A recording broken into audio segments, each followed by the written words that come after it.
नमस्कार श्रोते हो, स्वागत आहे तुमचं सफर कथा विश्वाची विदर्शनं या यूट्यूब चॅनलवर. आपण आहोत कादंबरीच्या सफरीवर. भाग 17. गावात सगळीकडे बातमी पसरली की रायसाहेबांनी पंचांना बोलावलं आणि त्यांना ते खूप रागावले. त्यांनी गेलेले पैसे त्यांच्या घशातून काढून घेतले. ते तर या लोकांना जेलमध्येच पाठवणार होते, पण या लोकांनी पाय धरले, थुंकी चाटली, तेव्हा कुठे त्यांनी त्यांना सोडले. धनियाचं काळीच थंड झालं. गावात फिरून फिरून पंचांना लज्जित करत होती. गरिबांचा धावा माणूस ऐकत नाही, पण देव तरी ऐकतोच ना. लोकांनी विचार केला की यांच्याकडून दंड घेऊन मजेत भजी खावीत. एका एकाचे दुप्पट भरावे लागले. आता माझं घर घेऊन चाटा. पण बैलाशिवाय शेती कशी होईल? गावात पेरणी सुरू झाली. कार्तिक महिन्यात शेतकऱ्यांचे बैल नसले तर त्याचे दोन्ही हात कापले गेलेच असं समजा. सगळ्या लोकांच्या शेतात नांगर फिरत होते. होरीचे मात्र दोन्ही हात कापले गेले होते.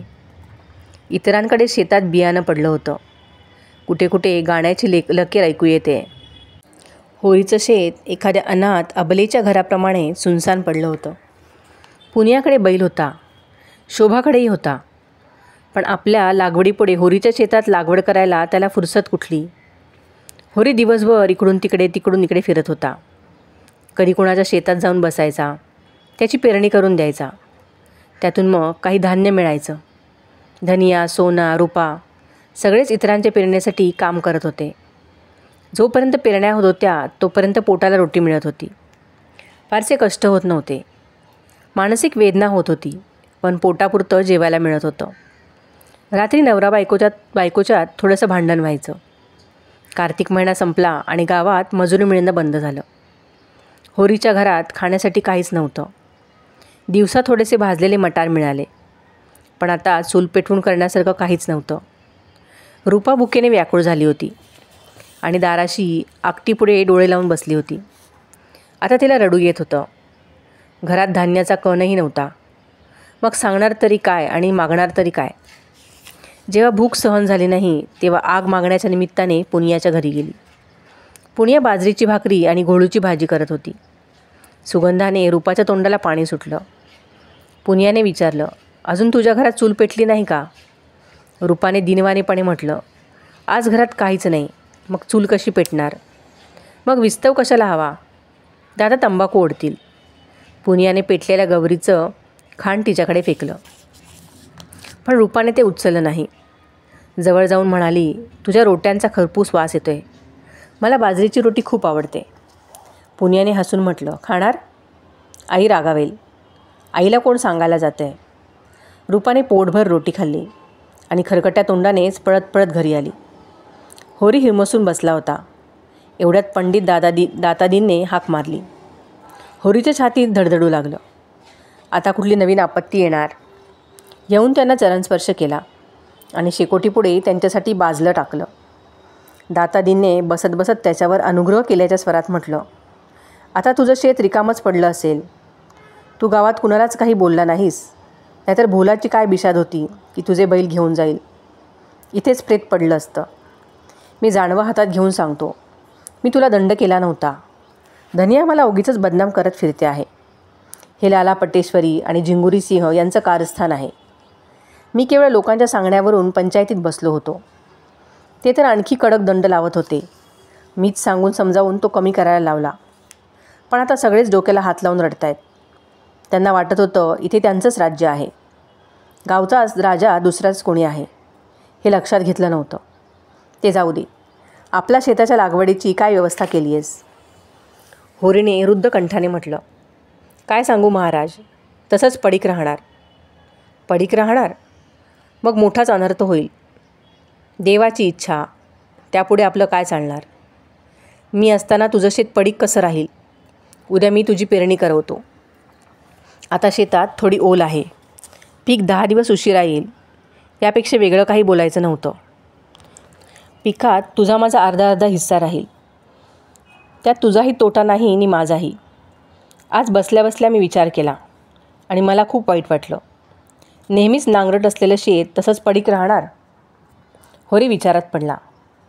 4 महिने या शेतात खत घातलं, नांगरलं, आता केवळ पेरणीसाठी अर्धं पीक द्यायची वेळ येते. आणखी काही मिळालं नाही तरी शेतसारा तर भरता येईल. त्याने हा प्रस्ताव स्वीकारला. दातादीन प्रसन्न होऊन म्हणाले, मग चल आताच बियाणं तोलून देतो, म्हणजे मग सकाळी झंझट राहणार नाही. रोटी खाऊन झाली ना? होरीने लाजत संकोचत चूल पेटली नसल्याची हकीकत ऐकवली. दातादींनी तक्रार केल्यासारखं म्हटलं, तुझ्या घरात चूल पेटली नाही आणि तुम्हाला सांगितलंसुद्धा नाही. आम्ही तुझे शत्रू का आहोत?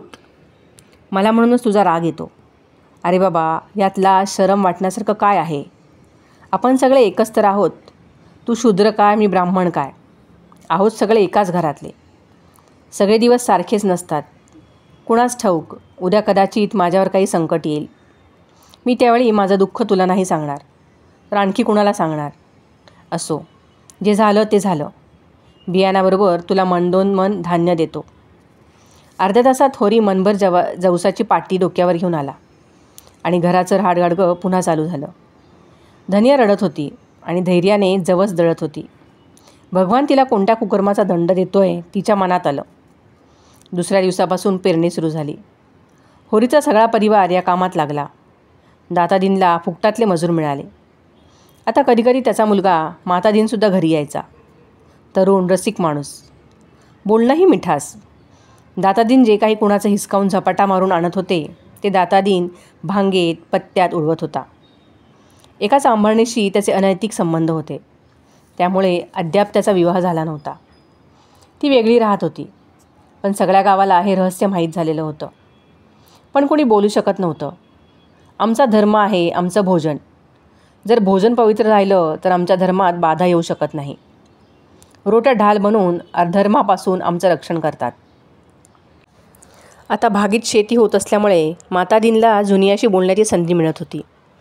तो अशाच वेळी यायचा की घरात जुनियाशिवाय दुसरं कोणी नसेल.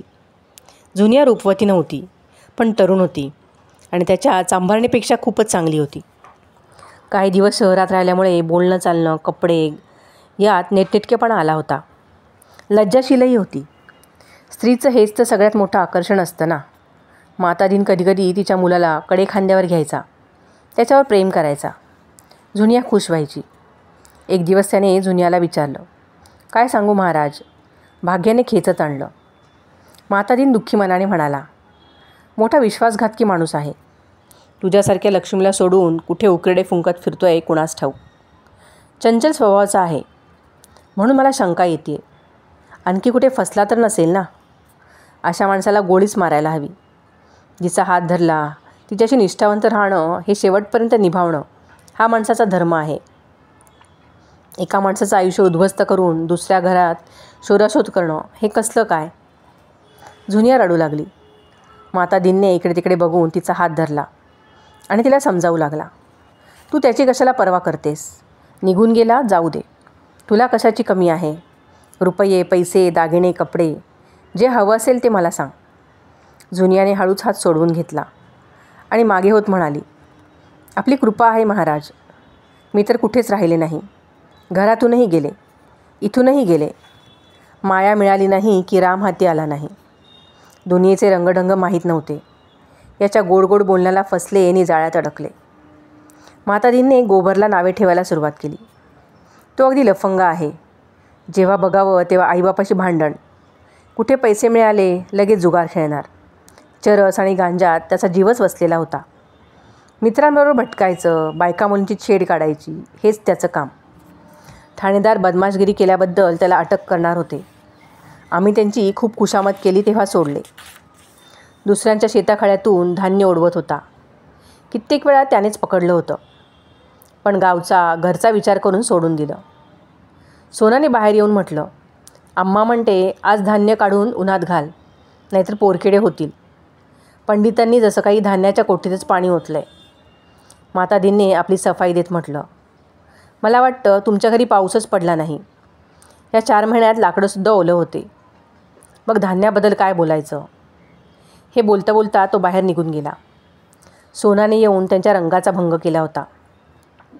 सोनाने विचारलं, मातादीन कशाला आला होता? जुनिया कपळाला आठ्या आणत म्हणाली, दोर मागायला आला होता. मी म्हटलं इथे दोर नाही.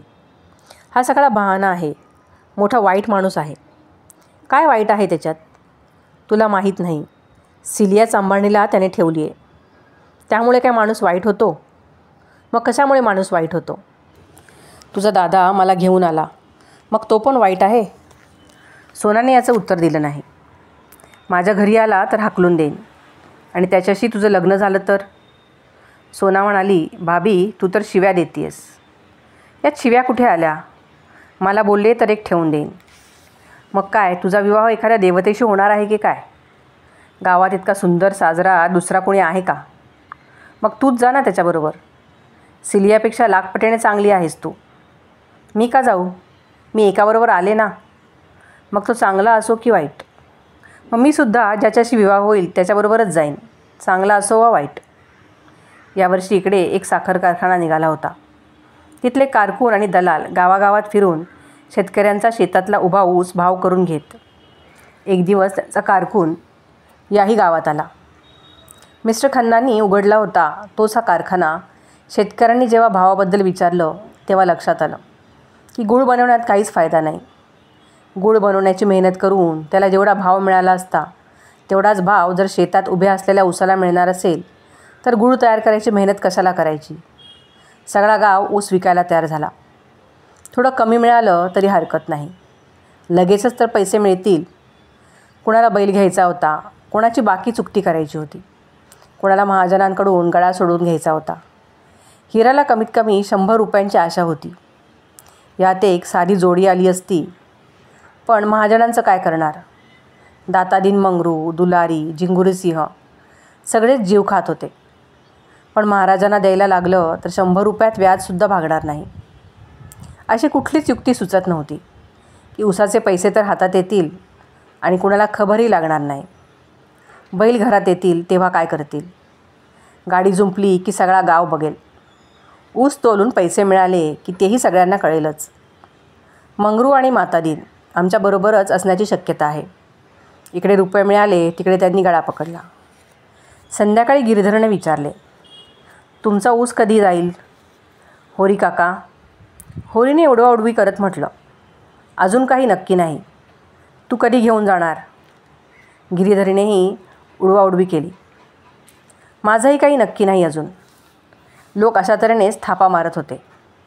कुणाचा कुणावर विश्वास नव्हता. जिंगुरसिंहचे सगळेच ऋणाईत होते. सगळ्यांचीच इच्छा अशी होती की जिंगुरसिंहाच्या हातात पैसे पडू नयेत.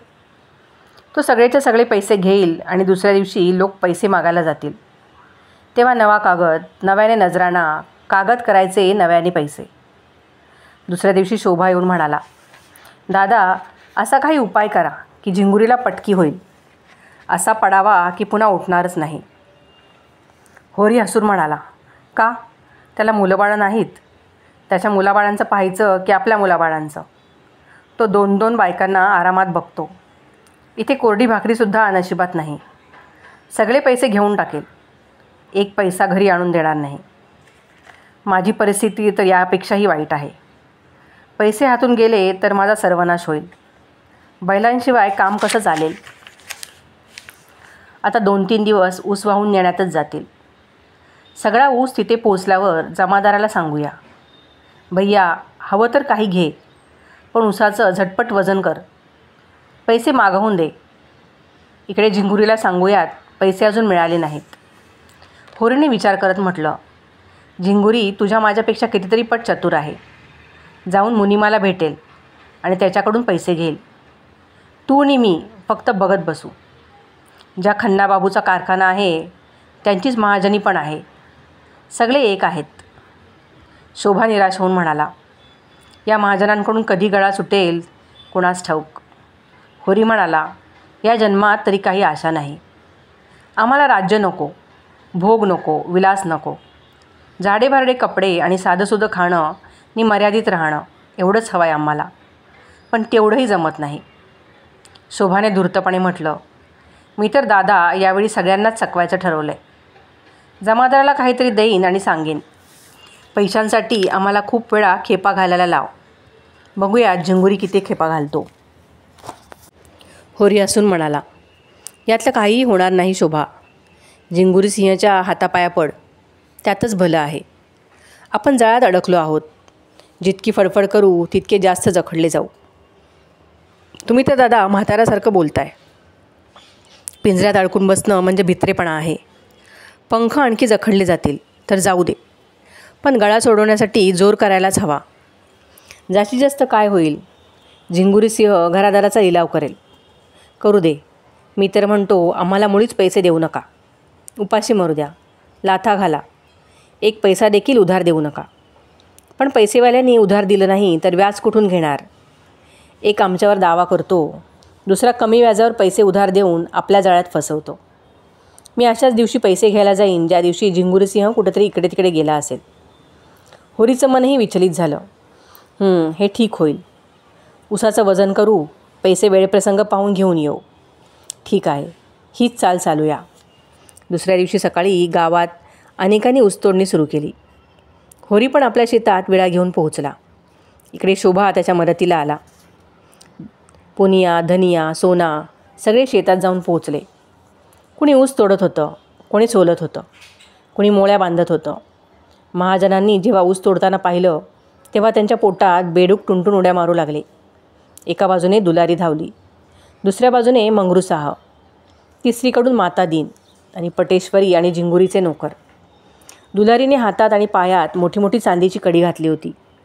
कानात सोन्याची झुमरं, डोळ्यात काजळ घातलेलं. म्हातारा देहाला रंगरंगोटीने तरुण करण्याचा प्रयत्न केला होता तिने. येता क्षणी म्हणाली, आधी माझे पैसे दे, मग ऊस तोड. मी जितका दम खाते तितका तू तर शेर होत चाललायस. 2 वर्षात 2 आणेसुद्धा व्याजाचे दिले नाहीस. 50 रुपये तर माझ्या व्याजाचेच होतात. होरी गायावया करत म्हणाला, भाभी उसाची तोड तर करू दे. याचे पैसे मिळाले की जेवढे शक्य असतील तेवढे तुझे पैसे देईन. मी कुठे गाव सोडून पळून जात नाही. इतक्या लवकर मला मरणही येणार नाही. शेतात उभा असलेला ऊस काही पैसे देणार नाही. तुम्हा सर्वांची बुद्धी भ्रष्ट झाली आहे, म्हणून तर बरकत होत नाही. दुलारीनं त्याच्या हातातल्या वेळा ओढून घेत म्हटलं. आज 5 वर्ष झाली. होरीने दुलारीकडून 30 रुपये घेतले होते. 3 वर्षात त्याचे 100 झाले. तेव्हा स्टॅम्प लिहून घेतला. 2 वर्षात त्यावर 50 रुपये व्याज चढलं. हिरा म्हणाला, सावकारणी, बुद्धी काही खोटी झाली नाही. देवाच्या मनात असेल तर तुझी पैन पै चुकवेन.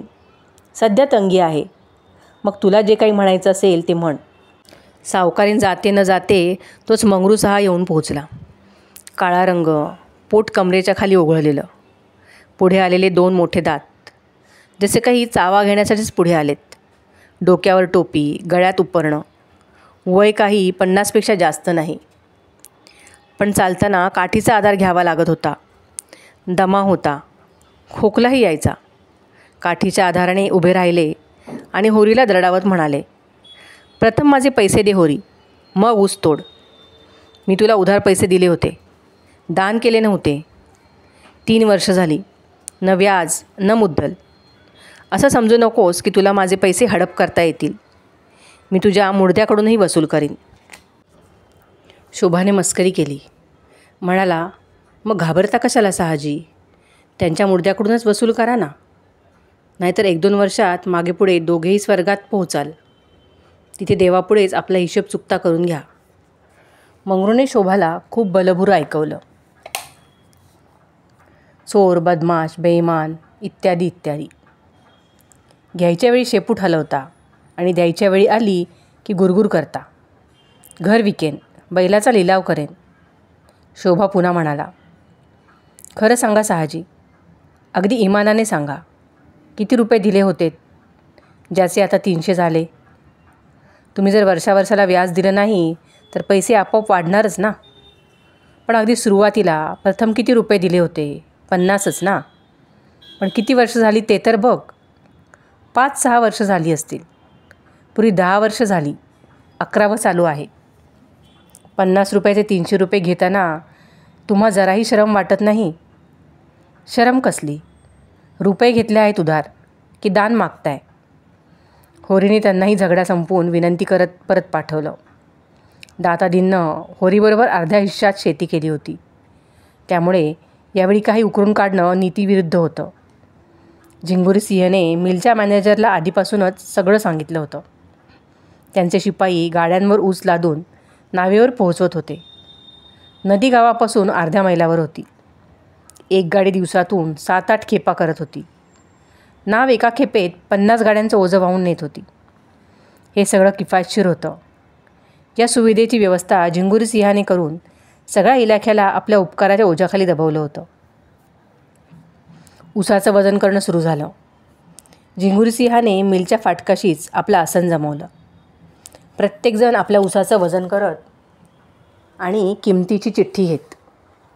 खजिनदाराला ती दाखवून पैसे वसूल करत होते आणि आपल्या प्राप्तीतला हिस्सा कापून त्या शेतकऱ्याला देत होते. ते किती का ओरडेनात चिडेनात, कुणाचंच काही ऐकत नव्हते. मालकांचा हाच हुकूम आहे, आमचं काय चालणार असं म्हणत. होरीला 120 रुपये मिळाले.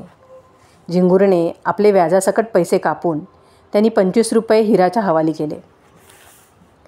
होरीने त्या पैशाकडे उदास भावाने पाहिले.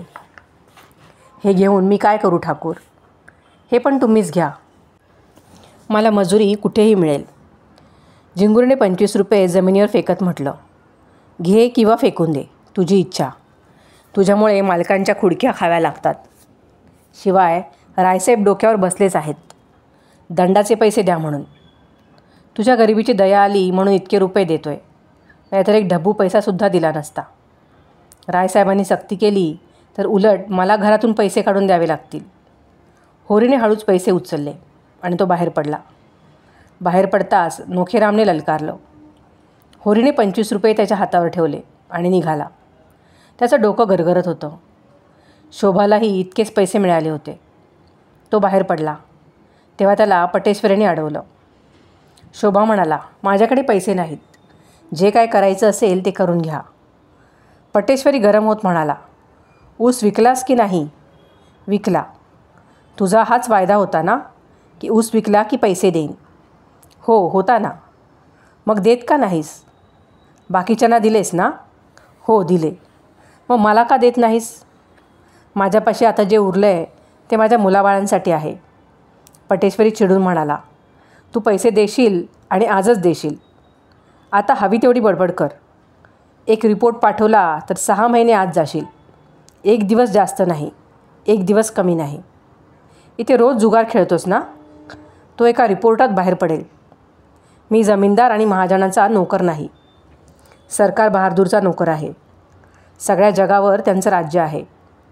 तुमचे महाजन आणि जमीनदार दोघांचा तो मालक आहे. पटेश्वरी लाला पुढे निघाले. शोभा आणि होरी काही अंतरापर्यंत गुपचूप चालले. जसं काही त्यांच्या धिक्कारण्याने ते संज्ञाहीन झाले होते. मग हिरा म्हणाला, शोभा याचे पैसे देऊन टाक. समज सगळ्या उसाला आग लागली. मी देखील हाच विचार करून मनाला समजावलं. शोभा जखमी आवाजात म्हणाला, देईन दादा देईन, न देऊन सांगतो कोणाला. समोरून गिरीधारी ताडी पिऊन झिंगत येत होता. दोघांना बघून म्हणाला, झिंगुरीनं सगळेच्या सगळे पैसे हडपले. दातावर मारण्यासाठी एक पैसासुद्धा सोडला नाही. रक्तपिपासू. रडलो, विनवण्या केल्या, पण या पाप्याला दया आली नाही.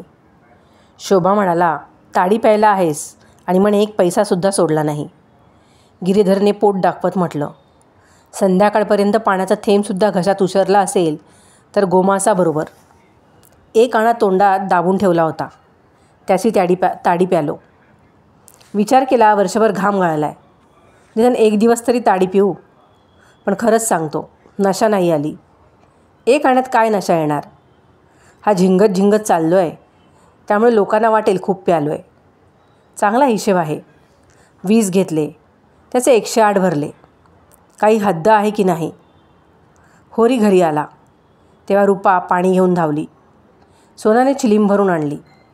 धनियाने चणे, फुटाणे आणि मीठ आणून ठेवलं. सगळी डोळ्यात आशा भरून त्याच्याकडे पाहू लागली. जुनिया देखील दरवाजात येऊन उभी होती. होरी उदास होऊन बसला होता. इतका लज्जित आणि ग्लानित होता की जशी काही कोणाची हत्या करून आलाय. धनियाने विचारलं, कितीचा ऊस झाला? 120 रुपये मिळाले, पण सगळे तिथेच लुटले गेले. एक धेला सुद्धा वाचला नाही. धनिया डोक्यापासून पायापर्यंत भस्म झाली. मनात असा उद्वेग होता की आपलंच तोंड ओरबाडून काढावं. म्हणाली, तुझ्यासारखा मूर्ख, बावळट, अडाणी माणूस देवाने का निर्माण केला? कधी भेटला तर विचारेन. तुझ्याबरोबर जगणं असह्य झालं आहे. देव मरण पण देत नाही की या जंजाळातून सुटेन. सगळे पैसे उचलून त्याच्या माड्यावर घातलेत. आता आणखी कोणती मिळकत आहे ज्यातून बैल घेता येतील? नांगराला काय मला जुंपाल की तुम्ही जुंपून घ्याल? मी म्हणते तुम्ही म्हातारे झालात. इतकेही पैसे बाजूला काढून ठेवता आले नाहीत की बैल घेता येईल. कोणी तुमच्या हातातून हिसकावून थोडंच घेत होतं? पौषातली ही थंडी आणि कुणाच्या अंगावर धड कपडा नाही. सगळ्यांना घेऊन चला आणि नदीत बुडवा. रोज असं घाबरत घाबरत मरण्यापेक्षा एक दिवस एकदम मरणं चांगलं. किती दिवस कडव्यात घुसून रात्र घालवणार? आणि घुसलो तरी कडवा खाऊन काही जिवंत राहता येणार नाही ना.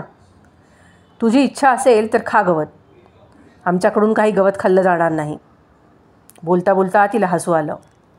इतक्यात तिच्या लक्षात ही गोष्ट येऊ लागली की जेव्हा महाजन डोक्यावर बसलेला असतो आणि आपल्या हातात पैसे असतात आणि महाजनाला ते माहीत असतं की त्याच्याकडे पैसे आहेत, तेव्हा कुठलाही देणेकरी आपला जीव कसा वाचवू शकणार?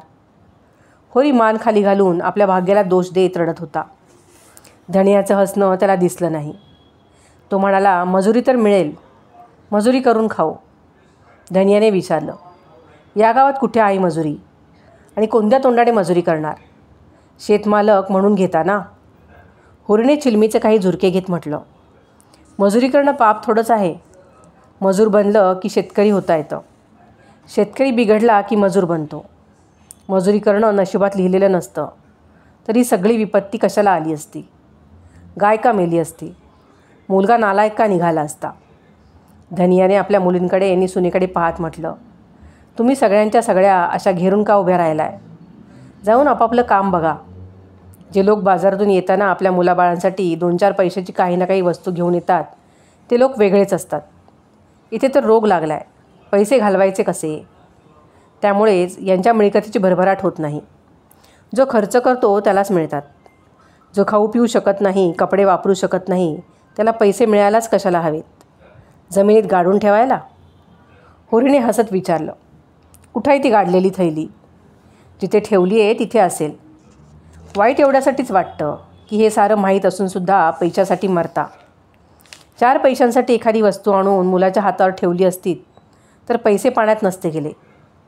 झिंगुरीला म्हणू शकला असतात की 1 रुपये मला द्या, नाहीतर मी 1 पैसाही देणार नाही. कोर्टात जाऊन घ्या हवं तर त्याने जरूर दिले असते. होरीला वाईट वाटलं. चिडून जर त्याने 25 रुपये नोखेरामला दिले नसते तर त्याने काय केलं असतं?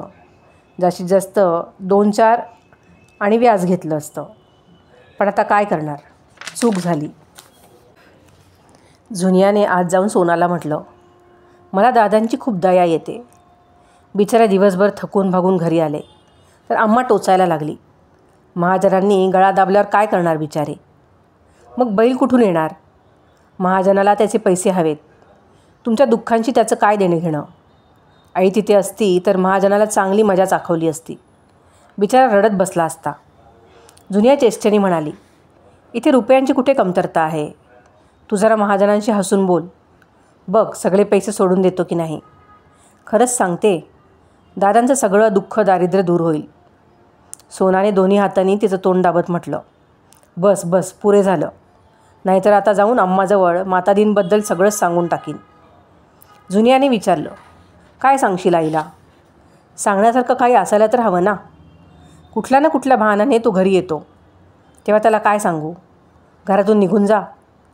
शिवाय तो माझ्याकडून घेत तर काही नाही. काय असेल ते आपलंच देऊन जातो. गोड गोड बोलून त्याला जुनियाकडून काही मिळणार नाही. गोड बोलणं चढ्या भावात कसं विकायचं ते जुनियाला चांगलं माहीत आहे. मी इतकी मूर्ख नाही की कोणाच्या फसवणुकीला बळी पडेन. जेव्हा मला कळेल तुझ्या दादाने तिकडे दुसरी कोणीतरी ठेवली आहे तर मग नाही चालणार. मग माझ्यावर दुसऱ्या कोणाचं बंधन राहणार नाही. आता तरी माझा विश्वास आहे की माझ्यासाठी त्यांना गल्लोगल्लीत ठोकरा खात फिरावं लागतं आहे. हसणं बोलणं ही गोष्ट वेगळी, पण मी त्याचा विश्वासघात नाही करणार. जो एकाच्या ऐवजी दोघांचा होतो तो कुणाचाच राहत नाही. शोभाने येऊन होरीला हाक मारली. पटेश्वरीचे पैसे त्याच्या हातावर ठेवत म्हणाला, दादा तुम्ही जाऊन हे पैसे लालाला द्या. त्यावेळी मला काय झालं होतं कुणास ठाऊक. होरी पैसे घेऊन उठला. एवढ्यात त्याला शंखध्वनीचा आवाज आला.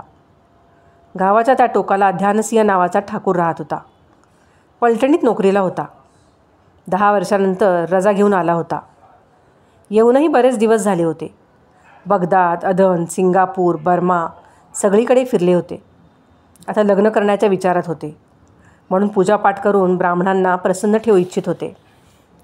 होरी म्हणाला, 7 अध्याय पूर्ण झाले, आता आरती चालली आहे असं वाटतंय. शोभा म्हणाला, तसंच वाटतंय, चला आरती घेऊया. ध्यानसिंह आले. त्या दिवशी सर्वांच्या घरी शेरशेर मिठाई भेट म्हणून पाठवली होती. होरीला कधीही रस्त्यात भेटले की त्यांची खाली कुशाली विचारायचे. त्यांच्याकडे कथेसाठी जाऊन आरतीत काही ना काही टाकणं अपमानास्पद आहे. आरतीची थाळी त्याच्या हातात असेल, त्यांच्यासमोर होरी रिकाम्या हाताने आरती कशी घेईल? त्यापेक्षा तिकडे न जाणंच बरं. इतक्या लोकांच्या त्यांच्या थोडंच लक्षात येणार आहे की होरी आला नाही. कोणी रजिस्टर घेऊन थोडंच बसलं आहे कोण आलं आहे कोण आलं नाही याची नोंद ठेवायला. तो जाऊन खाटेवर पडून राहिला. पण त्याचं मन कुढत होतं. त्याच्याजवळ तांब्याचा एक पैसाही नव्हता. आरतीचं महात्म्य आणि पुण्य याचं त्याला मुळीच महत्त्व वाटत नव्हतं. केवळ व्यवहार बघणं महत्त्वाचं होतं. ठाकूरजींची आरती तो केवळ श्रद्धेने घेऊ शकत होता. पण मर्यादा कशी तोडायची? इतरांच्या डोळ्यापुढे तुच्छ हीन कसं बनायचं? तो एकदम उठला. मर्यादा परंपरेची गुलामी का करायची? त्यासाठी आरतीचं पुण्य का सोडायचं? लोक हसतील, हसू देत, त्याला पर्वा नाही. देव त्यांचं कुकर्मापासून रक्षण करो. तो उठला आणि ठाकूरांच्या घरी गेला. श्रोते हो, आजच्या भागात इथेच थांबूयात. या कथेचे मागील भाग नक्की ऐका. भेटूयात पुढील भागात. तोपर्यंत धन्यवाद.